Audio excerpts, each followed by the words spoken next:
¿no? Que haya generado ese movimiento.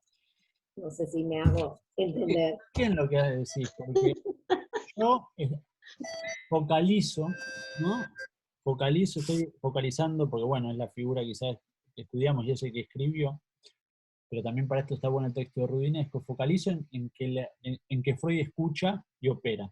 Pero lo que no hay que perder de vista, que también ahí había un discurso, el discurso de las histerias, de las histéricas, si se quiere, porque no tiene nada de peyorativo, así que no me parece mal nombrarlo de esta forma, el discurso de la histérica, es un discurso que busca hacerse escuchar también. ¿Eh? Es una palabra que insiste. Como decía antes Rocío, ¿no? Que Freud era el último, como la última opción, digamos, pero era una opción a la que se llegaba después de tocar muchas puertas, o sea, era una palabra que buscaba un lugar donde escucharse. Freud lo que hace en todo caso es darle ese lugar, ¿no? Pero un discurso que insistía. Y es más, Rudinesco marca muy bien cómo esas histerias, además eran histerias, dice, de un ámbito cultural, de un ámbito cultural y económico de la alta burguesía vienesa, ¿no? Eran esas mujeres de la burguesía reprimidas, silenciadas, que bueno, empezaron a molestar, como corresponde, ¿no? Como es inevitable. Y insistiendo muchas veces en cómo la locura es ese gesto que busca ser silenciado por una comunidad. Pero bueno, ahora me estoy yendo por las ramas, no quiero irme tan lejos. Tampoco hay que perder de vista que la propia madre de Freud no había tenido episodios similares. No sé, la verdad, pues no los conozco, la verdad. ¿Lo decís que la madre de Freud había tenido episodios similares? Sí. Puede ser, la verdad no. Creo que decía que era la madre de Ana O, que contaba que había tenido... Sí, en el texto de Rudinesco sí es en relación a la NO, no de Freud, pero quizás en la biografía de Freud. La verdad no soy una especie, un biógrafo de Freud. No, capaz yo entonces, capaz yo lo leí y lo interpreté mal. Pensé que había sido la madre de... Ah, ¿en el texto de Rudinesco lo leíste? Sí. No, entonces me parece que es la madre de Ana O, sí. Esa, que te ve una historia así de locura, digamos, en la historia de la familia de Ana O. No, la madre de Ana O, la madre de Freud, que este es un detalle de color, era la segunda mujer del padre. Ah, la madrastra. No, porque era su madre. Él era hijo de la segunda mujer del padre. Ay, yo entendí igual que ella, la mamá y creo que la niñera. La niñera. Habían tenido así episodios. Ah, sí, era de Ano. Y tenía un vínculo, la madre de Freud tenía un vínculo muy fuerte con Freud, parece, era como el hijo predilecto. Y Freud muchas veces marca que el amor de la madre, la predilección de la madre a su hijo, le promete grandes caminos a esos hijos preferidos por las madres. Pero bueno, esa es una observación. Ay, sería hijo único, porque yo tengo 3 y si llego a decir eso me matan los otros 2. No les digas nunca cuál preferís. Ellos lo saben.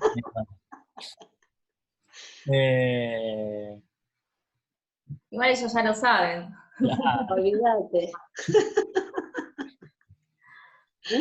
Pero bueno, este movimiento, más allá de la cuestión femenina, digamos, que es relevante igual para pensar, también marca un aspecto que a mí me parece que es lo fundamental del psicoanálisis. Por eso hago este recorte en relación a la historia y a la histeria, que tiene que ver con el lugar del saber, de dónde se ubica el saber, ¿no?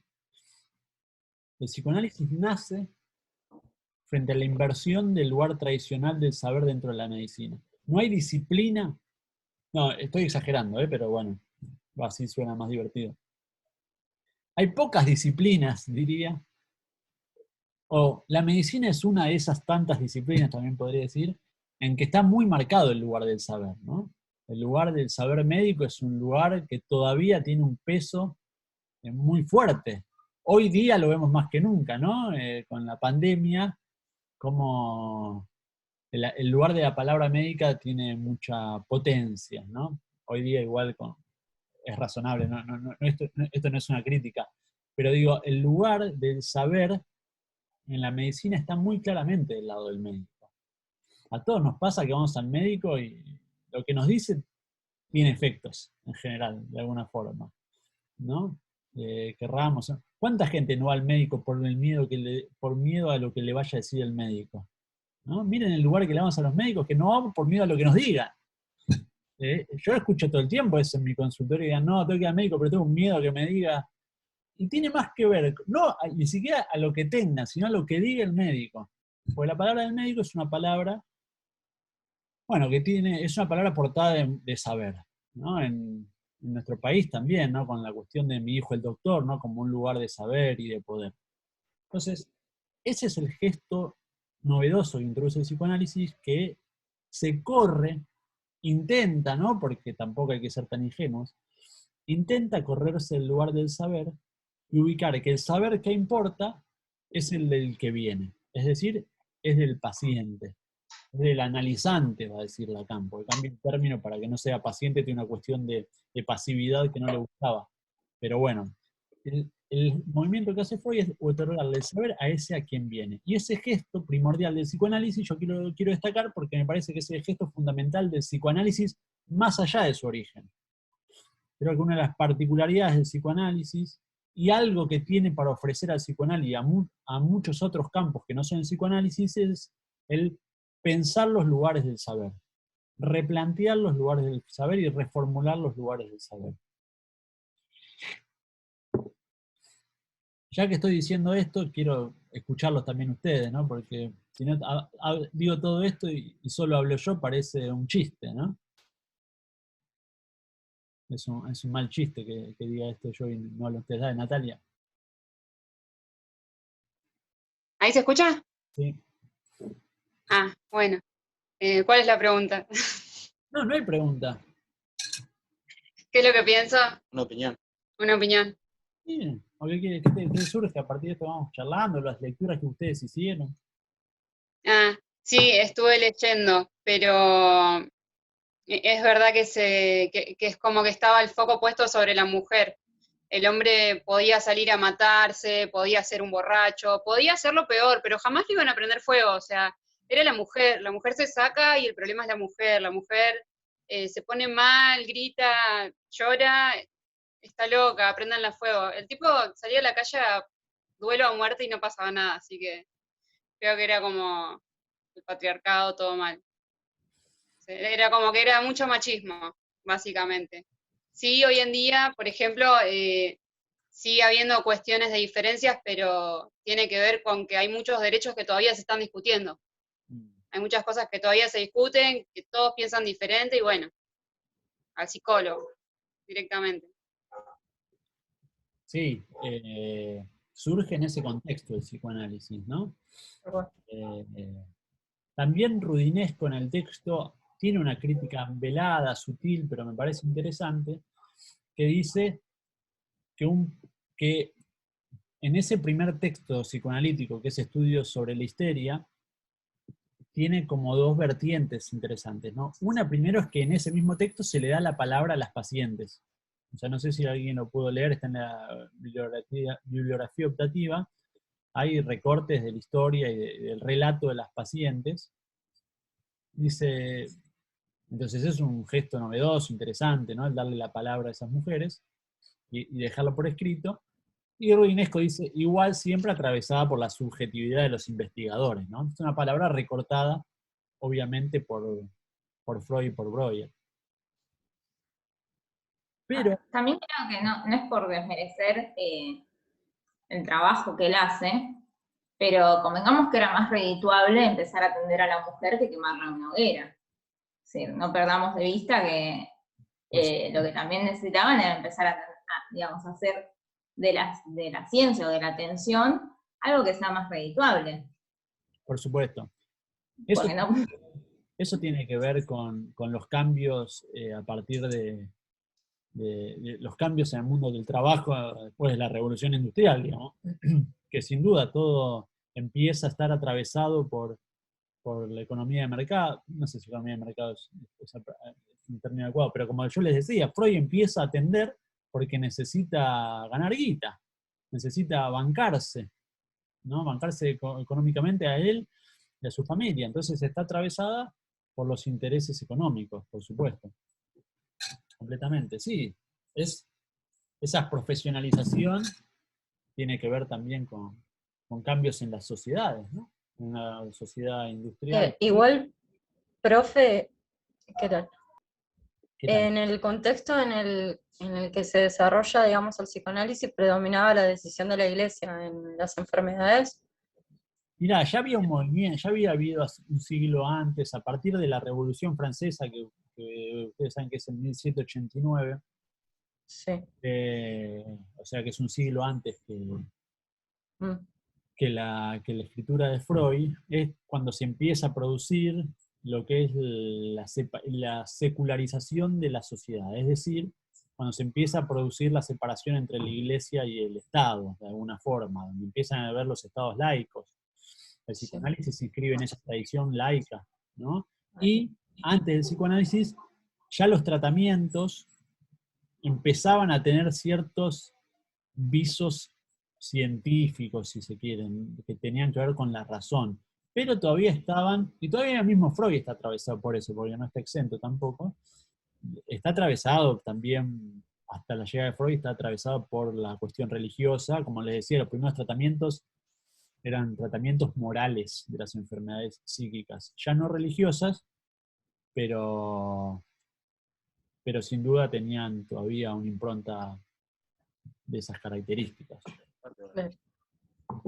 Pero sería como una especie de avanzado para su época, porque le da un lugar a la mujer a que se pueda expresar y hablar, cuando por ahí el resto de sus colegas la sometían a tratamientos de choques eléctricos, o la Iglesia la sometía a otras tantas atrocidades para que se liberen de su culpa y del demonio y de todo eso, en el cual la mujer era siempre maltratada y sometida a experimentos y visiones científicas para ver qué pasaba, y llegaban como después de un largo trayecto a las manos de Freud a que él las analice, y bueno, así surge, ¿no? Pero como que siempre la mujer fue un objeto de experimento y con el pito de India, porque nunca fue valorada en esa época, mucho menos.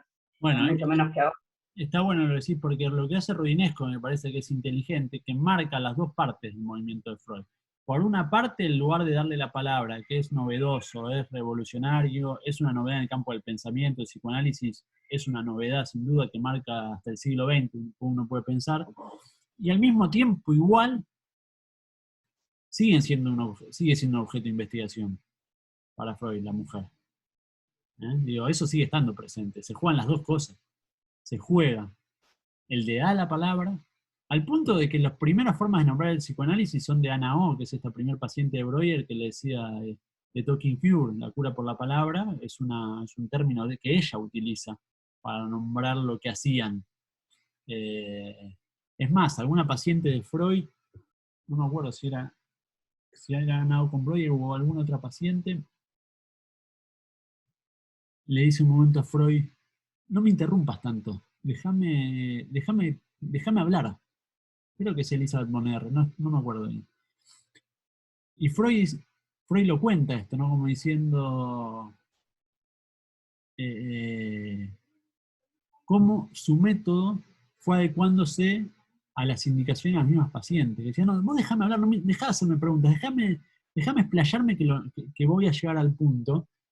Y eso, hasta el método está trabajado e indicado por las mismas pacientes. Entonces, es tan verdad que las mujeres estas son un objeto de investigación, si se quiere, para Freud, en la medida en que hace avanzar una nueva ciencia, como también es cierto que les da la palabra, que las escucha, y que le da un valor a esa palabra que hasta ese momento no lo tenía.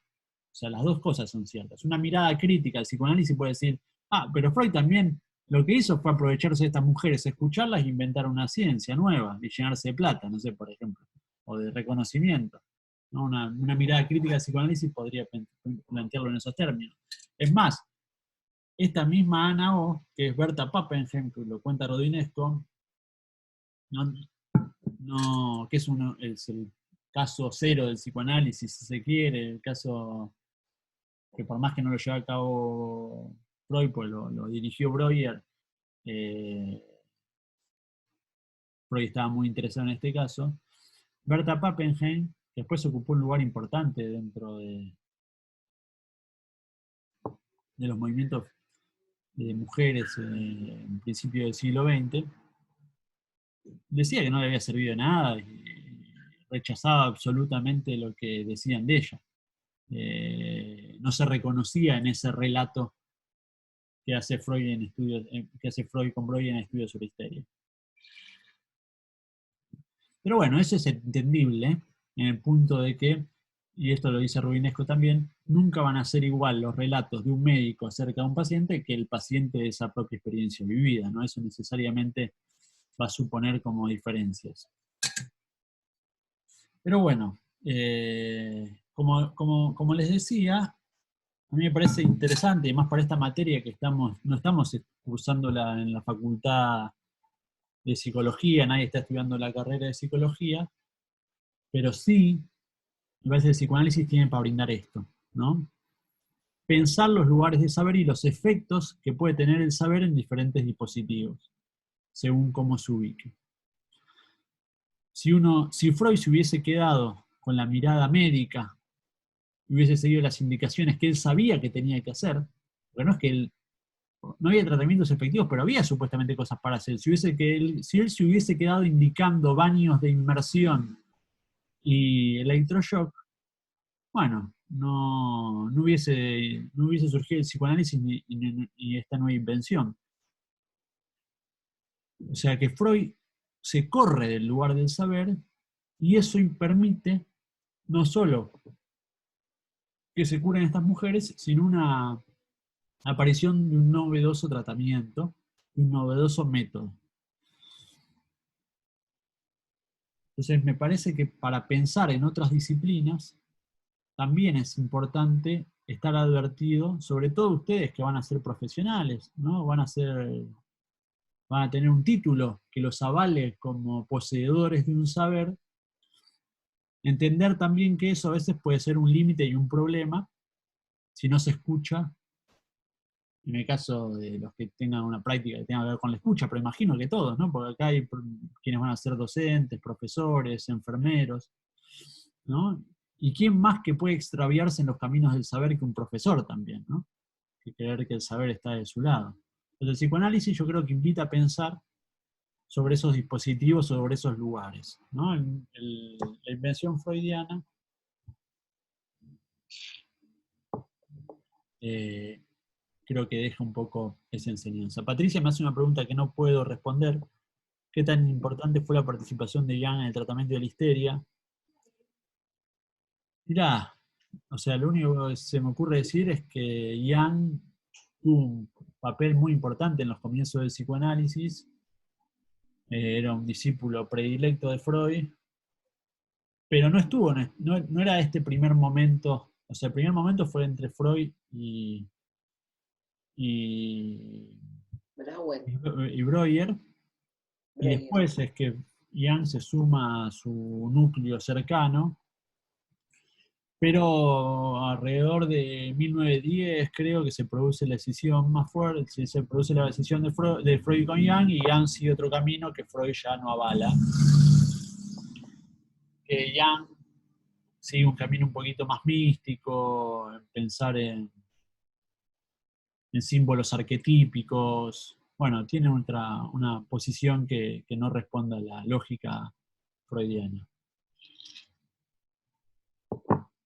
Bueno, ¿qué más? Quiero escucharlos, ustedes, escucharlas. Preguntas, comentarios, dudas.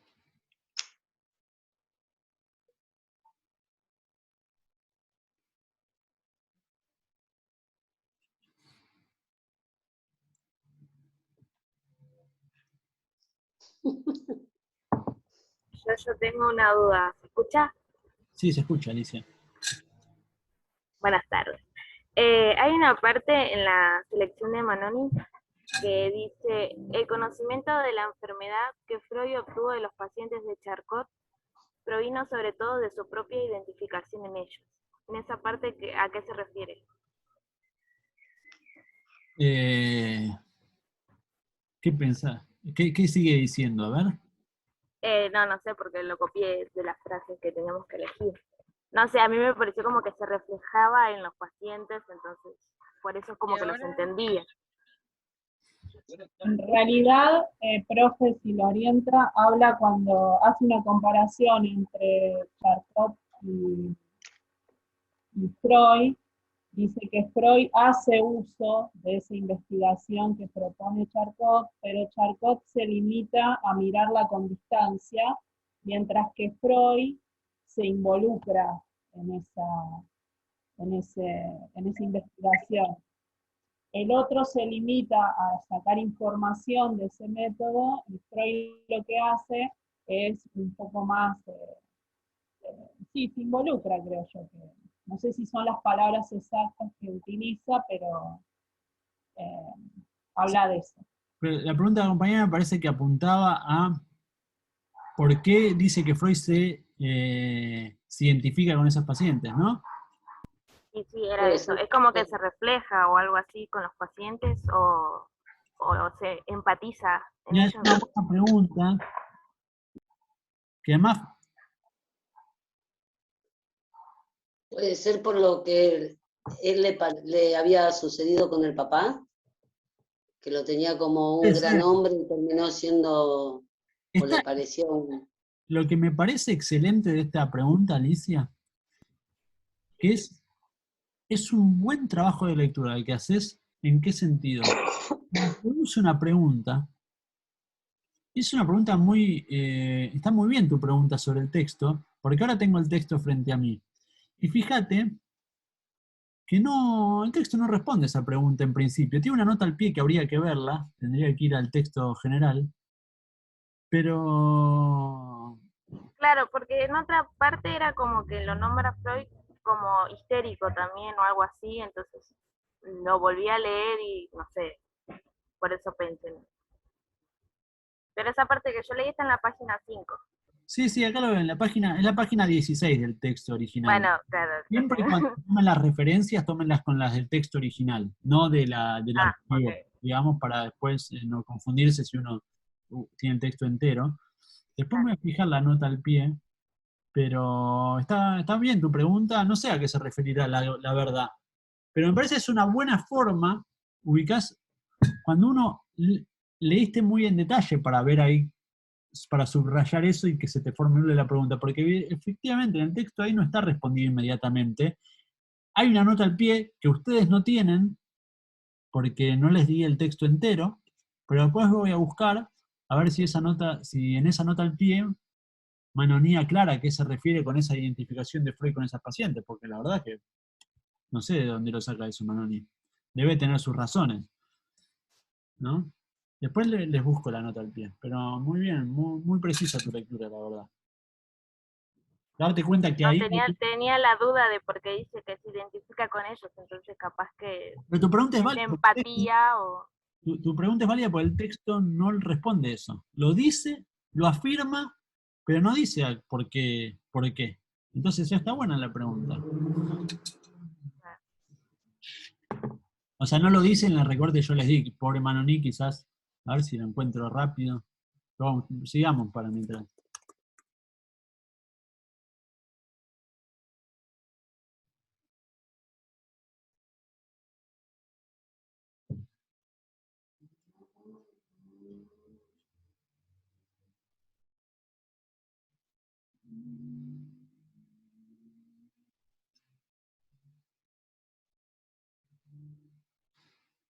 Hola, ¿me escuchan? Sí, se escucha.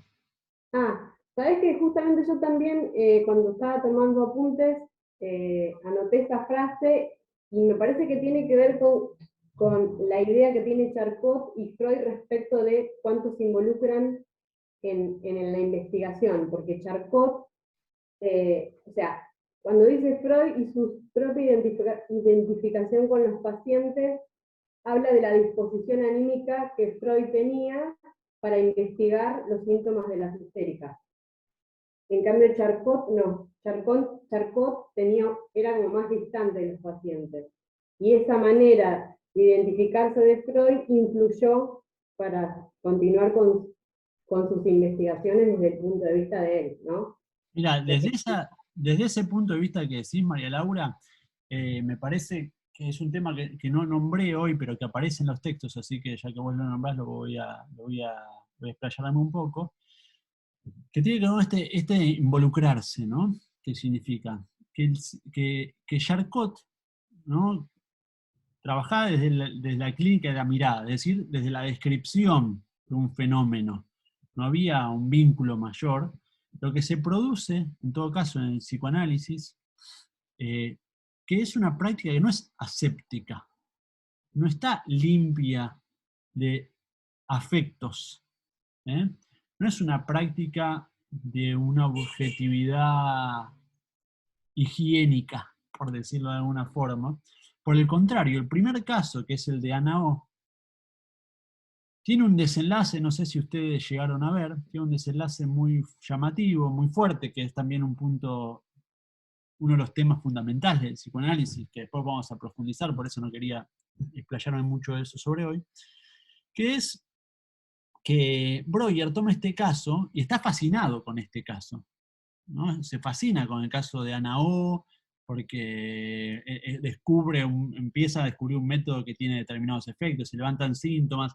Además parece que Ana O también, no solo era una primer paciente, sino que era una mujer muy bella, muy inteligente, muy suspicaz, muy ágil, y Breuer estaba encantado con este tratamiento.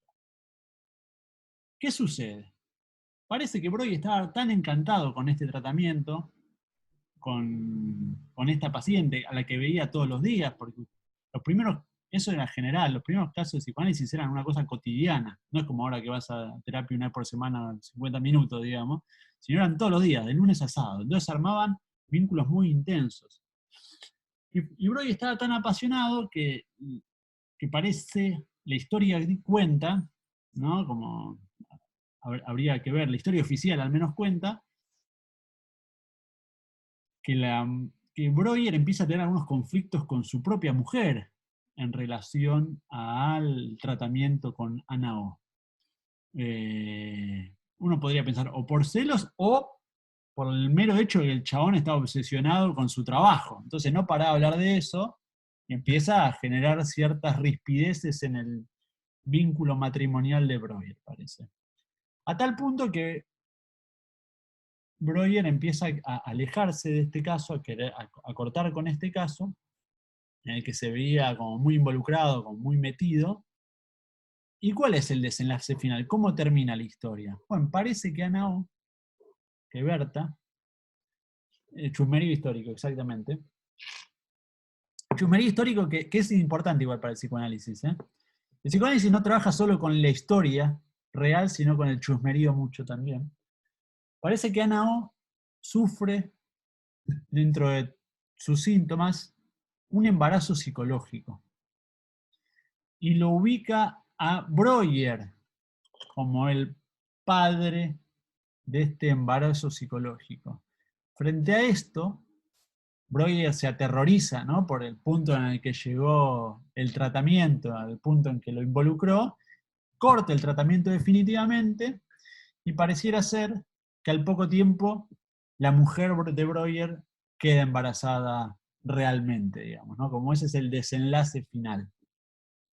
Lo que va a señalar Freud, lo que va a trabajar Freud, es que lo que se produjo ahí fue un fenómeno transferencial. Se produjo una transferencia entre Ana O y Breuer, ¿no?, en que Ana O le dio este lugar de padre de su hijo a Breuer. El problema es que Breuer se asustó, digamos, ¿no? Consideró que eso tenía algún viso de realidad o que podía tener efectos en su vida y huyó. Esa es la historia oficial freudiana, digamos. Quizás Breuer tenga una versión mejor para sí mismo, pero bueno, eso es lo que quedó en la historia del psicoanálisis. Y algo que va a hacer hincapié Freud siempre desde este comienzo es que el psicoanálisis se dan estos fenómenos de transferencia. Y en todo caso lo que hay que hacer es analizarlos, pero no se pueden rechazar, ¿no? Es parte del trabajo de un psicoanálisis que aparezcan estos fenómenos transferenciales. No es un vínculo que se dé en el ascetismo, no es un vínculo que se pueda dar con esa distancia con la que trabajaba Charcot. Tampoco se trata del psicoanalista vaya a ser el padre de los hijos de sus pacientes, ¿no? Obviamente. Pero el vínculo en sí mismo del médico, del psicoanalista y el paciente es un vínculo relevante para la cura psicoanalítica. Esa es una novedad también trascendental en psicoanálisis, ¿no? El psicoanálisis requiere que se produzca un vínculo entre el paciente y el analista. No se puede dar en el objetivismo y en la formalidad, ¿no? Quizás otro médico no necesita que se produzca un vínculo transferencial. Bueno, el psicoanálisis tiene esta particularidad, sí, ¿no? Es más, el cirujano a mí me puede operar sin saber un ápice de mi vida, sin que yo tenga ningún tipo de vínculo con él. Seguramente me puedo operar hasta mejor si no sabe nada de mí. Bueno, el psicoanálisis tiene la particularidad que se produce bajo el calor del amor de transferencia, ¿no? Que no excluye, no excluye en su método la aparición de estos afectos. Por el contrario, los incluye y son necesarios. Uno podría decir igual que ese tipo de afectos también son necesarios en otro tipo de prácticas, ¿no? Pero bueno, el psicoanálisis formaliza algo de eso, le da un estatuto particular a esos vínculos. Y el caso de Ana O es tan relevante porque tiene también ese origen, ¿no? En que se produjo un vínculo transferencial tan fuerte que, bueno, que en ese caso produjo la interrupción del tratamiento, no posibilitó continuar el tratamiento, que es lo que después Freud va a seguir trabajando y nosotros iremos trabajando a lo largo de la cursada. ¿A Freud alguien lo analizaba? No, porque no había nadie antes que él, digamos, no había nadie, es como decir a Dios quien lo creó, sería. No, a lo que iba es que si tenemos algún autor que escriba, digamos, de él, sin ser su discípulo, sin ser estas personas que estaban un poco maravilladas con su trabajo. Hay un montón de biografías de Freud. Hay otra de Didier Rancière, que era el hijo de una de las pacientes de Freud, igual, no me acuerdo ahora de quién, que después fue un psicoanalista importante y hace un estudio biográfico de Freud también, y trabaja sobre lo que fue el autoanálisis de Freud. Freud no tenía analista, pero él decía que para ser psicoanalista, bueno, había que analizarse o analizar uno de sus propios sueños. Gran parte del trabajo de Freud fue, y que está en sus escritos, analizaba sus propios sueños. Muchos de los sueños analizados en su texto de interpretación de los sueños son sueños propios. O sea, el análisis, Freud en todo caso hizo un autoanálisis, si se quiere.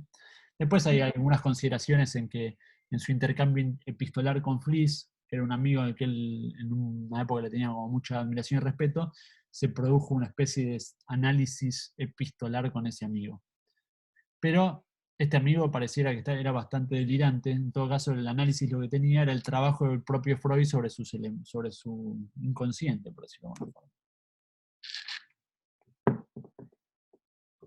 Bueno, si bien nos conectamos unos minutos más, ahora cuando se corte, vayan pensando también más preguntas, comentarios. Y tengo que hacer unos comentarios de cómo vamos a seguir. Eso sí.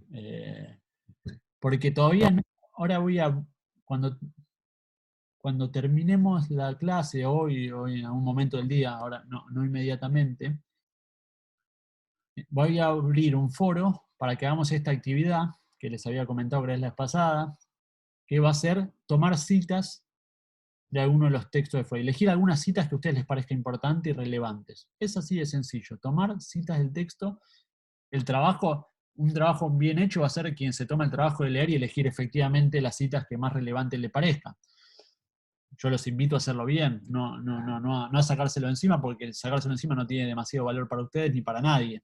Es un trabajo para ustedes, un trabajo de lectura, y es un trabajo interesante si lo hacen bien, elegir 4 o 5 citas, hasta pueden quizás ordenarlas de una manera que a ustedes les parezca relevante.